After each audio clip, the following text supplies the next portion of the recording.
I think our guys are excited, and at the same time, they know they've got to get a lot better, and the film shows that. And the bottom line is we can improve a lot of the controllables, which is our effort to the glass, our sprint backs on defense, our awareness off the ball, our anticipation of screens, the quick pass, reading where cuts are.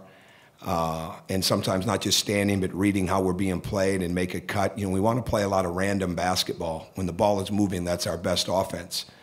And our fast break is like our motion offense when we've got it going. And because we have so many players that can play different places.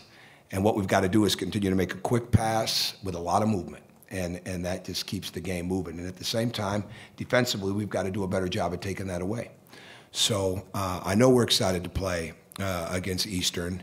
A lot of respect for Jay Spooner. His father, Charlie, was one of the great coaches of all time and was always good to me. I'd call him a personal friend. And Jay has done a fantastic job in his own right as a coach. And this team plays very fast. They play very innovative. They can play through all five guys. They can isolate. Johnston is a matchup problem. Trey Anderson is an extreme matchup problem because of his size and the fact that he can overpower you with his back to the basket and off the dribble, and at the same time is an outstanding passer and really finds cutters. So we've got to do a great job of being aware of them. And Hardy can shoot the ball. Number 5 can really shoot the ball. And so for us, it's going to be a matter of just really staying principled on our transition D, our half-court defense, getting the ball out quickly, and building on things from the first 2 games, and making a much more concerted effort to go through the paint in everything. Well, not everything that we do, but with a lot more what we do, whether it's through the drive, whether it's through the post-up, and certainly whether it's through our offensive rebounding. And we're looking forward to it. So go ahead. First question. Hey, Tom, when you look at your defense, what numbers do you look at? And I know it's easy to say points per game, but that can sometimes be misleading. Yeah. Is there certain keys? Field goal percentage defense. Field goal percentage defense, 3-point defense. The turnover part is going to be big for us because that can really change the field goal percentage defense. So the less turnovers, the better, obviously, because those are so indefensible so many times because you can't get back and stop people. To me, that's the big one. And then what's our rebound numbers like? What are they getting offensively? What are their offensive rebound numbers like? So we want to be very good at making tough challenged shots come from tough challenged passes. And when teams are allowed just to move the ball around, it creates a lot more open looks. And then when it comes to the in-house stuff for us, it's going to be what are we doing at the rim? What's our help like there? And then there's always specifics inside of a game. Like this team does a really good job of dropping the ball to the baseline. So we've got to make sure that we're really good at taking away that element of their offense. So, but really, our turnovers, their offensive rebounds, but first and foremost, field goal percentage defense and our 3-point defense. The point differential is a huge one. Point differential usually really plays out. And I think the year that we were number 1 for so long, I think we ended up 4th in the country in point differential. So I mean that always bears out, but that's over a period of time. And then we certainly want to look at in our in-house stuff. We want to look at how we are out of timeouts. We want to look at how we are on runs. We want to look at what our deflection numbers are, obviously, and grade those pretty heavily. Next question. Coach, you talked about, I guess, offensive rebounds. I guess from your guys' perspective, I think you had about 50% of the available rebounds on the offensive end in the exhibition games. What's kind of the key there? Well, we're not offensive rebounding the ball well enough, so I haven't really paid much of attention to those numbers other than the fact that we haven't gotten the foul line like we should in the first 2 exhibition games. But some of it is really getting guys to understand how active they have to be and whether we're back or whether we're at the boards. You guys know it's Ed's birthday on Saturday, right? Saturday. Say, did everybody know that? Huh? See, we don't have a game, I'd bring a cake. So Chuck Crabb ate all his. I'll be at football if you want to bring one. I don't know if I'll be over there. At some point I might be.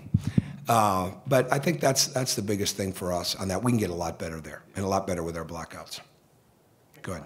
How much have you sort of emphasized the need to play physically, just maybe physically and attacking the ball physically? physical and maybe blockouts? Just does this team maybe understand? Not as much as you think, because so much of it right now is about playing hands-free. So much of it. And even the other night, in the game on Monday night, I thought it was called differently in the second half than it was the first, even. Because I think the referees are getting used to it. I don't have an issue with that. So the days of, okay, let's go figure out how the game is going to be called, I think until everybody gets a comfort level referee-wise, all right, it's going to take some time for that. And obviously every game will be different. So you want to be physical on your blockouts. You want to be physical and legal on your screens, but places where you need to be really physical, you got to be really detailed and airtight with your technique. So to me, the biggest thing that we're trying to get better at is defending cutters, defending the ball without being overly physical, because as soon as you put your hands in, a lot of times it's a foul, especially in the second half. So to me, where your physicality is really going to show itself, and this is where we're getting stronger, but now we've got to play through it better, is are you really getting low? Okay, in football, it's pad level. All right, and in basketball, it's really getting those shoulders down. When your shoulders are high, all right, and you're bending at the waist, you're not going to be nearly as physical or nearly as quick and as athletic as you need to be. And so you got to get your body built up to be able to do that in the pace of games. So when you're low and you're playing with leverage, well, now you're a more physical team. But if you start to think you're going to win the game with your hands outside of deflections and activity with your hands, you're not, because it's going to end up being a free throw shooting show. So real balance there. And the film is important. We've broke down a lot, even more so this week than what we even have now that we've had a couple games to get a feel for it. Because it's different when you're scrimmaging yourself. But when you start to get a feel for it from the other games, or from playing games, now that you've had the Big Ten referees, now we can start to even zone in even more on what we want to do, or hone in even more on what we want to do.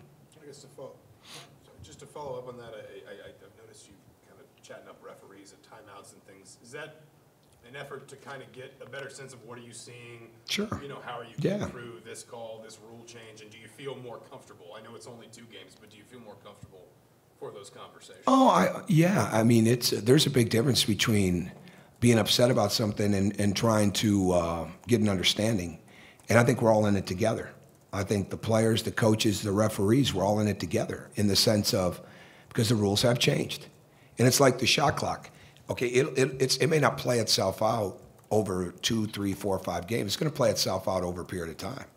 And that's the same thing with the rules. So getting a feel from them on what they see, all right, getting some clarity, and trying to coach it that way is the most important thing. And I always appreciate when they do tell you what they see, and it's a lot different when you're telling them what you saw, right? So I mean, it's a lot more of a, and I'm sure that'll come, but it's a lot more of a getting that understanding to help them even more at timeouts and at halftime. What does the film show you about playing Thomas and Max together at the same time? They can continue to do a lot more.